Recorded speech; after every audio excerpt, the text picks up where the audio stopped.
네, 지난 3년 우리 모두 참 힘들었죠. 팬데믹 코로나 고통의 시간을 지났습니다. 이제 겨우 조금 빠져나오는 느낌이 있습니다.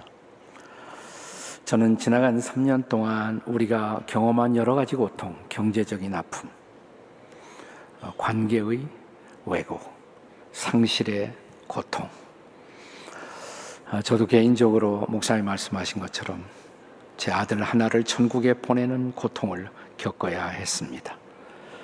마치 지나간 3년의 시간은 오늘 본문의 성경에 등장하는 요나가 경험한 물고기 뱃속의 시간이 아니었을까 이렇게 생각이 됩니다. 오늘 본문은 요나서 3장인데 그 직전장인 2장 2절에 보시면 요나는 자기가 물고기 뱃속에 있었던 시간을 스올의 뱃속에 있었다 이렇게 말합니다. 스올이라는 말은 흔히 무덤으로 번역되기도 하고 죽음으로 번역되기도 합니다. 음부 여러 가지 표현으로 등장하는데 죽음의 시간, 고통의 시간, 무덤 같은 시간이었다고 고백합니다. 그러나 중요한 것은 이런 고통의 시간을 지나면서 이제 우리는 무엇을 배웠는가라는 질문을 던져야 합니다. 우리는 무엇을 배웠을까요? 요나는 요나서 2장에서 그가 물고기 뱃속에서 경험한 여러 가지 고백을 나누고 있습니다. 우리가 요나서 2장 1절에 보시면 요나가 물고기 뱃속에서 그의 하나님 여호와께 기도하여 이렇게 시작이 됩니다. 그는 물고기 뱃속에서 기도를 배웠습니다. 요나서 2장 전에는 몇 장인가요? 질문이 어렵습니까? 네. 세상 살기도 힘든데 어려운 질문을 던져서 여러분을 더 고통스럽게 할 의도가 전혀 없습니다. 2장 전에는 1장이겠죠. 자, 1장에 보면 하나님의 말씀을 듣고 불순종하고 다시스로 가는 배를 탔던 요나는 이 뱃속에서 깊이 잠들어 있었다고 성경은 기록합니다. 요나서 1장 5절에 보시면 요나는 배 밑층에 내려가서 누워 깊이 잠이 든지라. 만사가 귀찮다고 잠이나 자자, 아마 이런 심정이었을 것입니다. 그런데 2장의 물고기 뱃속에 들어가서 요나는 깨어납니다. 잠에서 깨어납니다. 기도를 시작합니다. 고난 속에 그는 기도를 새롭게 배운 것입니다. 그것도 그냥 기도를 한 것이 아니었어요. 우리가 요나서 2장을 쭉 불러 읽어 내려가면 2장 2절에 이르되 내가 받는 고난으로 말미암아 여호와께 불러 아뢰었더니, 이 고난 속에서 하나님의 이름을 불렀다고, 주께서 내게 대답하셨고 내가 스올의 뱃속에서 그 다음에 부르짖었더니, 그냥 기도가 아니라 부르짖는 기도를 했다고 말합니다. 부르짖음의 기도. 저는 이런 기도를 이해할 수 있는 전 세계의 유일한 민족은 우리 한마는 한민족이 아닌가 생각해요. 우리는 통성기도를 하잖아요. 근데 통성기도를 하는 민족들을 저는 다른 나라에서 본 일이 없습니다.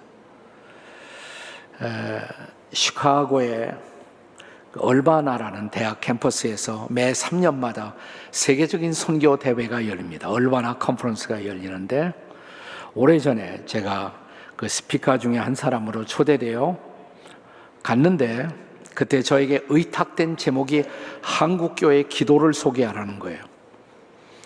근데 그분들은 한국교회 통성기도에 관심이 많았던 것이죠. 그래서 우선 제목부터 뭐라고 정해야 하느냐, 쉽지 않더라고요. 무슨 crying out loud in prayer 뭐 이렇게 해야 할까? 그러다가 그냥 제목을 이렇게 정하기로 했어요. Korean TONG SUNG 통성 프레어 이렇게 했어요. 코리안 통성 프레어. 이제 뭔지 모르니까 궁금해서 많이 왔더라고요. 수백 명이 왔어요. 그래서 한국교회 통성기도를 나눈 적이 있습니다. 서양 사람들이 제일 궁금해하는 것이 뭐냐면 같이 떠드는데 어떻게 기도가 가능한가? 네, 제가 이렇게 설명을 했어요. 물론 처음에 소리를 일제히 내다 보면 혼란스럽기도 하고 머리가 복잡하기도 하지만 그럼에도 불구하고 자기 기도에 집중하다 보면 한 1분쯤 하다 보면 옆에 사람의 소리가 전혀 들리지 않고 내 기도에 집중하는 바로 그 순간이 통성기도가 시작되는 순간이다. 알 것 같기도 하고 모를 것 같기도 하는 그런 표정을 사람들이 짓더라고요. 이게 부르짖는 기도, 우리가 안타까울 때 이 기도가 필요하잖아요. 한국교회 사가들이 언제 이 기도가 시작되었을까? 한국교회 사가들은 이렇게 진단을 합니다. 우리 한국 민족이 국권을 상실해 갈 때 한일 합병이 1910년에 이루어졌잖아요. 그보다 3년 앞서 평양 대부흥 사건이 일어납니다. 그때 한 주간 동안 사경회로 모였던 우리 한국인들, 무너져가는 망해가는 나라를 바라보면서 그들이 통회하고 기도하다가 갑자기 터져나오는 울부짖음의 기도가 시작되었다고, 그것이 한국교회 통성기도의 시작이다라는 진단을 하기도 합니다. 요나는 지금 물고기 뱃속에서 이 부르짖는 기도를 하고 있어요. 뿐만 아니라 2장 4절에 보면 이렇게 요나는 기도하다가 고백합니다. 내가 주의 목전에서 쫓겨났을지라도 그 다음에 다시 주의 성전을 바라보겠나이다. 다시 주의 성전을 바라보겠다고. 그는 정말 기도하기 어려운 성전이 보이지 않는 물고기 뱃속에 들어가서 오히려 성전을 생각하고 예배를 그리워하며 기도하고 있었다는 사실입니다. 우리는 지나간 3년 그런 기도를 배웠을까요? 팬데믹을 지나면서 교회당의 마음대로 나올 수 없는 상황 속에서 우리는 교회를 그리워하고 예배를 그리워하면서 기도한 적이 있었을까요? 정말? 자, 요나서 2장을 계속 읽어 내려가면 9절에서 깜짝 놀랄 만한 단어가 기도하는 요나의 입술에서 터져 나옵니다. 나는 감사하는 목소리로, 이렇게 말합니다. 나는 감사하는 목소리로. 이 물고기 뱃속에서 감사가 터져 나왔어요. 감사할 수 없는 상황 속에서 오히려 감사의 기도가 터져 나온 것입니다. 감사하는 목소리로 주께 제사를 드리며, 그 다음에 한 걸음 더 나가서 나의 소원을 주께 갖겠나이다. 내가 주님 앞에 이렇게 살겠다고 결심한 것, 결단한 것, 소원한 것, 이제 그렇게 살겠습니다 라는 진정한 하나님의 뜻 앞에 자기의 인생을 드리는 헌신의 기도가 이 물고기 뱃속에서 나온 것이에요. 그 물고기 뱃속에 들어가기 잘 된 거죠. 우리 중에 이런 사람이 있을까요? 지나간 3년 힘들었지만 아팠지만 나에게 필요했던 시간이라고. 자, 여기 요나서 2장에 이제 드디어 마지막 구절이 이런 말씀으로 종결이 됩니다. 여호와께서 그 물고기에게 말씀하시매 요나를 육지에 토하니라. 요나가 물고기 뱃속에서 기도를 배우고 배워야 할 레슨을 배우고 감사하며 헌신했을 때 드디어 물고기는 요나를 육지로 다시 돌려보냈습니다. 성경학자 중에 바로 그 순간이 요나가 물고기 신학대학을 졸업하는 날이다, 이렇게 말합니다. 네, Fish Theological Seminary를 졸업하는 순간이었다, 이렇게 말합니다. 신학교에 왜 가요? 사람들이 하나님의 뜻을 배우러 가죠. 뜻을 배우고 뜻을 전하기 위해서. 요나는 지금 물고기 뱃속에서 하나님의 뜻을 배웠잖아요. 네, 그러자 하나님은 다시 그를 육지로, 고통을 끝내시고 육지로 돌려보내십니다. 그리고 오늘 텍스트 본문 3장이 열립니다.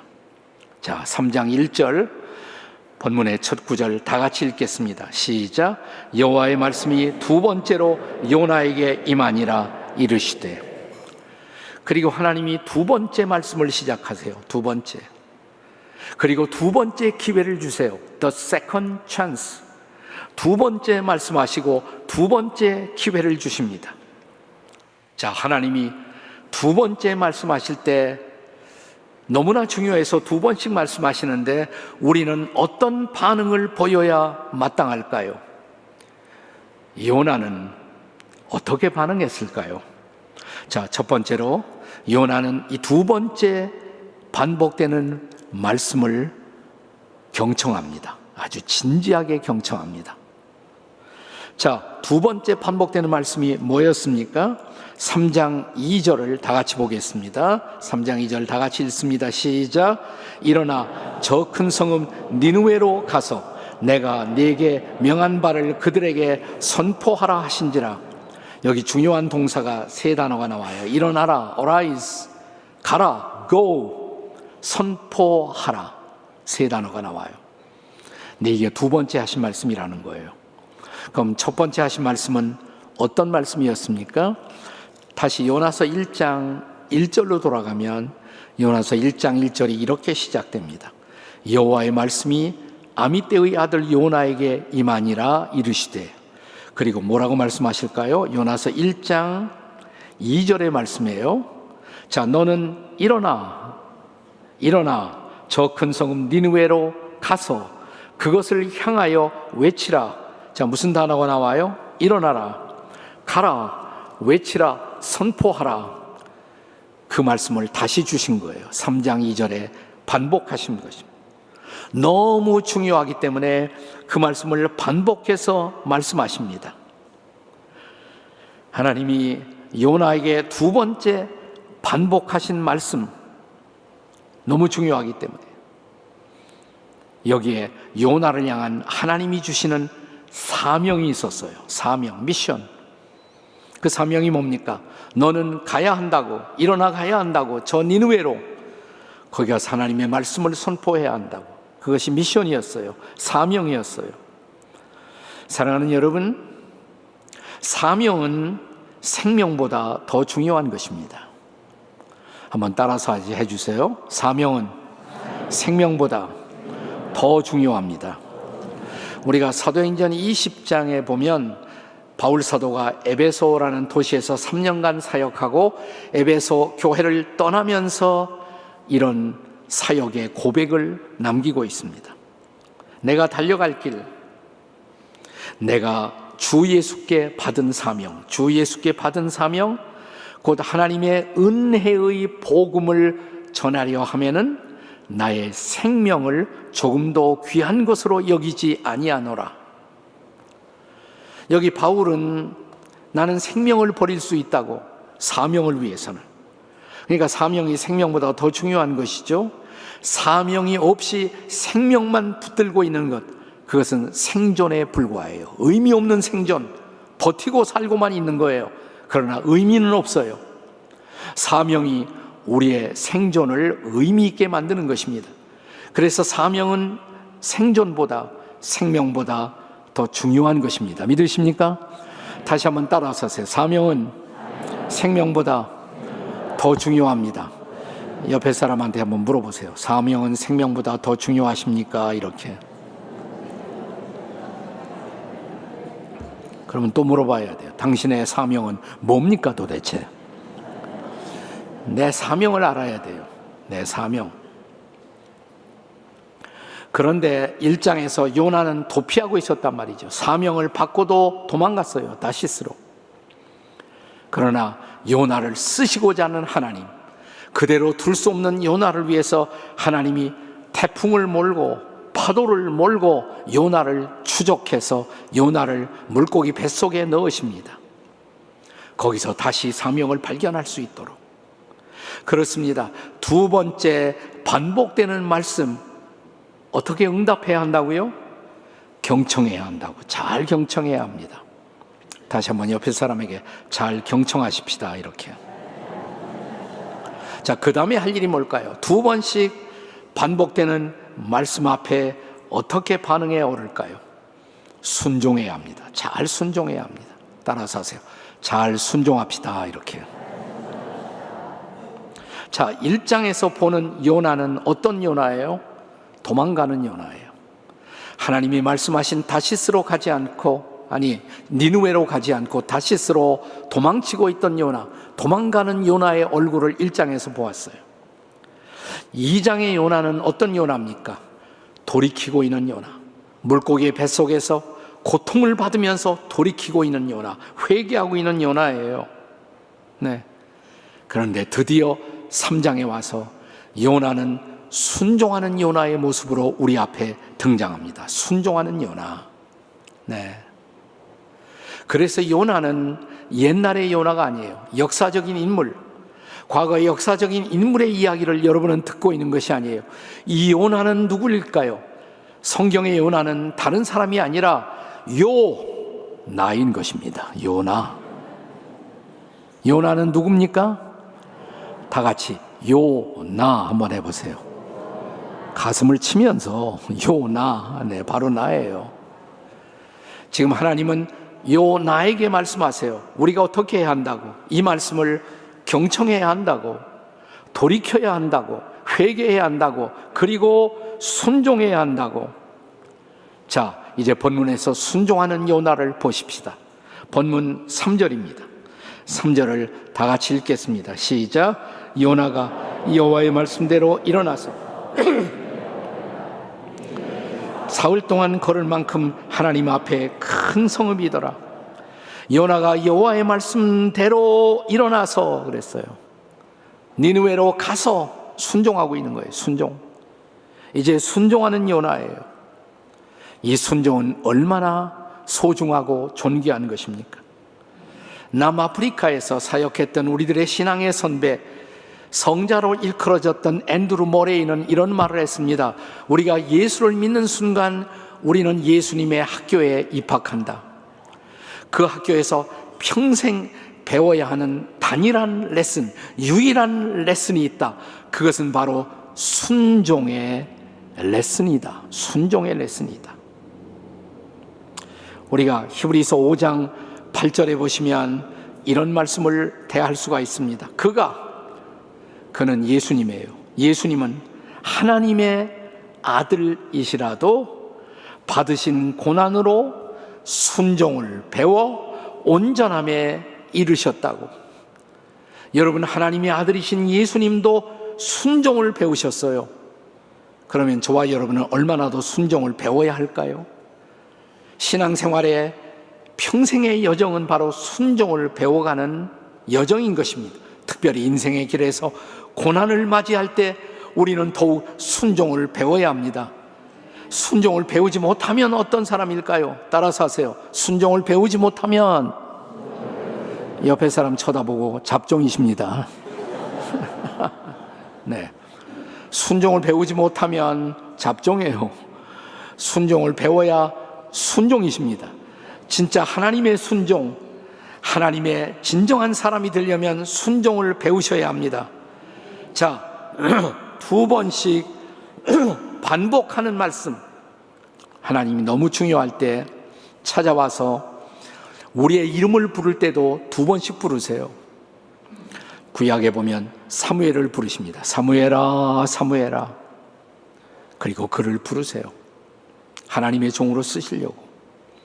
또 우리가 신약 시대에 예수님이 시몬 베드로를 자기의 제자로 삼기 위해서, 또 제자로서 그가 주님을 배신하고 떠나가려고 할 때, 타락했을 때 그를 찾아와 다시 부르십니다. 시몬아, 시몬아, 이렇게 부르세요.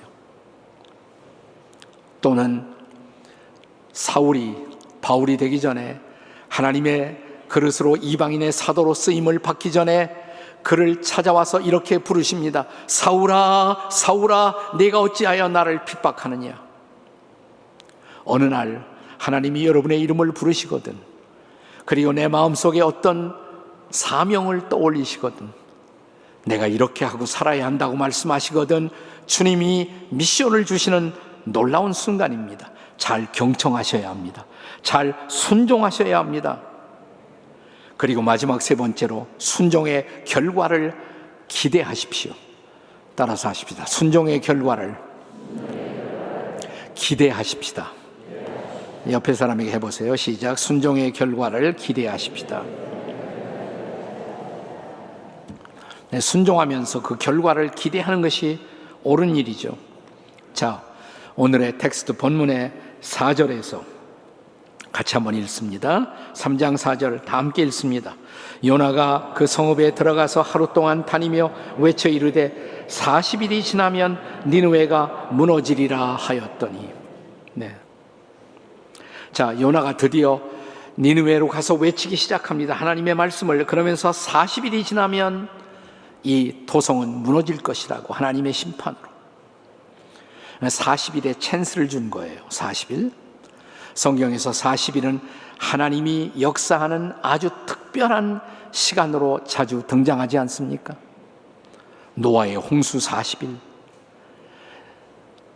더럽혀진 세상을 청소하고 새로운 시대를 열기 위한 40일, 그리고 시내산에 올라간 모세, 십계명, 토라, 하나님의 말씀을 받기 위해서 올라갔을 때 그 백성들은 40일을 기다립니다. 이 말씀을 통해서 새로운 시작을, 광야를 향한 놀라운 출발을 하기 위해서 기다렸던 40일. 그리고 로뎀나무 아래서 쓰러졌던, 피곤해 절망하고 좌절했던 엘리야를, 천사를 보내서 그를 치료하고 고치시고 다시 일으키신 하나님, 엘리야로 새로운 40일 길을 다시 걷게 하십니다. 우리가 신약에 보면 우리 예수님이 하나님의 아들로 우리의 구원을 위해서 이 땅에 오셨을 때 공적 생애를 시작하시면서 광야에 나가 40일을 금식하시며 공적 생애를 준비하시죠. 특별한 시간이에요. 40일. 그 40일 동안 하나님의 역사하심을 기다려야 한다고, 돌이켜야 한다고. 그런데 이렇게 요나가 말씀을 전하기 시작하자 벌써 순종의 결과가 나타나기 시작합니다. 놀라운 징조가 나타나기 시작해요. 5절 보세요. 오늘 본문의 5절입니다. 다 같이 읽겠습니다. 시작. 니느웨 사람들이 하나님을 믿고 금식을 선포하고 높고 낮은 자를 막론하고 굵은 베옷을 입은지라. 네, 니느웨 사람들이 하나님을 믿고, 할렐루야, 그들이 돌이키기 시작했어요. 하나님을 믿는 사인이 나타나기 시작했어요. 그들은 금식을 선포하고 높은 자 낮은 자 할 것 없이 베옷을 입습니다. 회개의 표시로 죄를 슬퍼하는 진지한 모습을 드러내기 시작합니다. 그리고 마지막 6절입니다. 다 같이 읽겠습니다. 시작. 그 일이 니느웨 왕에게 들리매 왕이 보좌에서 일어나 왕복을 벗고 굵은 베옷을 입고 제 위에 앉으니라. 그 나라의 왕부터 벌떡 일어나서 왕복을 벗습니다. 베옷을 입습니다. 회개의 표시로, 참회의 표시로, 슬픔의 표현으로 제 위에 앉습니다. 이제 하나님 앞에 자신을 완전히 내려놓고 새로운 내일을 기다리는 모습입니다. 요나가 순종하자마자 이런 놀라운 결과가 일어났어요. 그래서 어떻게 되었을까요? 우리가 요나서 3장을 계속 읽어 내려가다 보면 3장 9절에서 뜻밖의 표현, 이런 표현이 등장해요. 하나님이 뜻을 돌이키시고. 여러분, 하나님이 뜻을 돌이키시는 때가 있어요. 하나님의 뜻을 돌이키시고 그 진노를 그치사 니느웨 성을 향한 심판을 철회하십니다. 거두어 가십니다. 여러분, 우리가 성경에서 하나님의 뜻을 연구할 때 두 가지를 나누어서 생각해야 합니다. 하나님의 뜻에는 절대적 뜻이 있어요. The absolute will of God. 절대적인 하나님의 뜻. 이것은 변하지 않는 뜻입니다. 변할 수 없는 뜻입니다. 이건 절대로 폐기되지 않고 변하지도 않아요. 예를 들어서 우리 역사를 향한 하나님의 계획, 창조하셨죠? 자, 인류에게 죄를 지을 수 있는 자유를 주셨기 때문에 그 죄로, 범죄로 말미암아 인간이 타락했을 때 구원의 계획을 세우십니다. 십자가를 통한 구원의 계획. 이건 절대로 포기될 수 없는 계획이에요. 그리고 구원받은 자들을 통해서 하나님의 역사를 이루시고 마침내 다시 완성하실 계획, 그분 재림하시고 역사는 완성되고, 이런 것은 절대로 변경할 수 없는, 포기될 수 없는 절대적인 뜻, 절대적인 섭리, 포기될 수 없는 계획이에요. 그러나 성경에 보면 또 하나님은 절대적인 뜻만 가지고 역사를 섭리하지 않아요. 절대적인 뜻을 가지고 역사를 프로그래밍 하셔갖고 기계처럼 인간을 돌리시는 하나님이 아니시다 이 말이에요. 상당한 자유를 주시고 우리가 자유로운 의지로 하나님 앞에 반응할 때 때때로 하나님은 뜻을 돌이키시면서 반응하시는 하나님. 심판하려고 했다 심판을 거두기도 하시고, 네, 신의 산에서도 하나님이 그냥 우상을 만든 백성들을 보시고 막 그들을 멸하려고 준비하셨다가 모세가 중보 기도를 하니까 하나님이 뜻을 바꾸세요. 네, 히스기야의 생명을 연장시켜 주시기도 하시고. 그래서 기도가 필요한 것이에요. 하나님의 예정은, 저는 하나님의 예정을 믿는 사람인데 기계적 예정이 아니라 인격적 예정인 것입니다.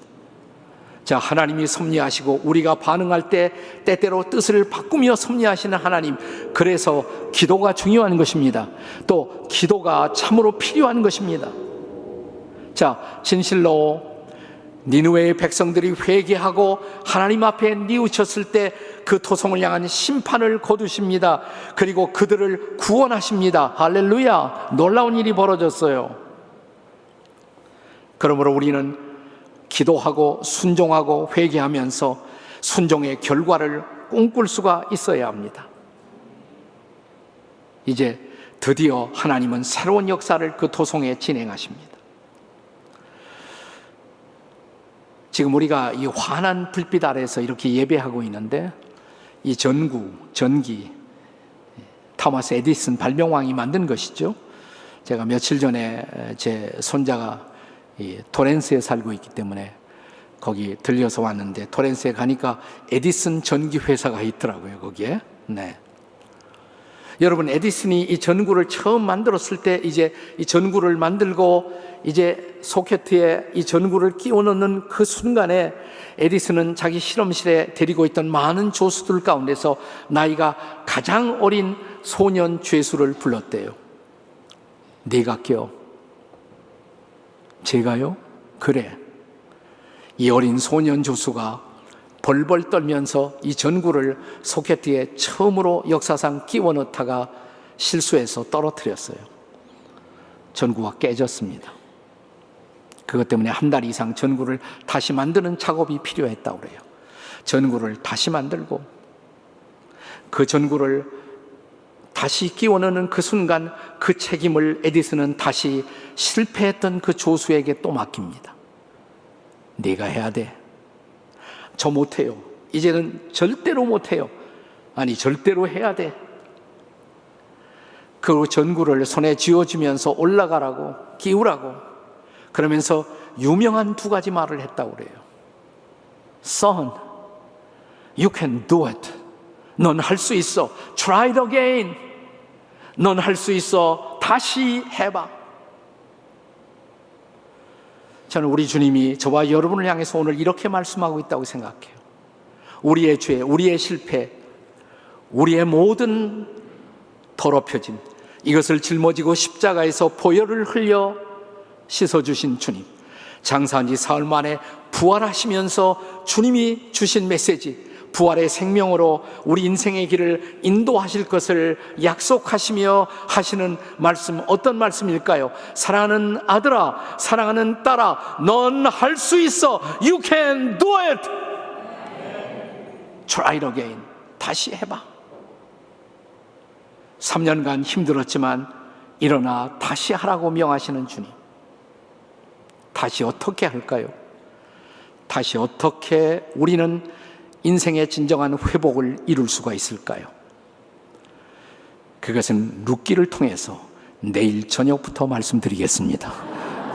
기도하시겠습니다. 감사합니다, 주님. 다시 일어나겠습니다. 다시 일어날 수 있는 은혜, 다시 일어날 수 있는 힘을 허락해 주시옵소서. 예수님의 이름으로 기도합니다. 아멘.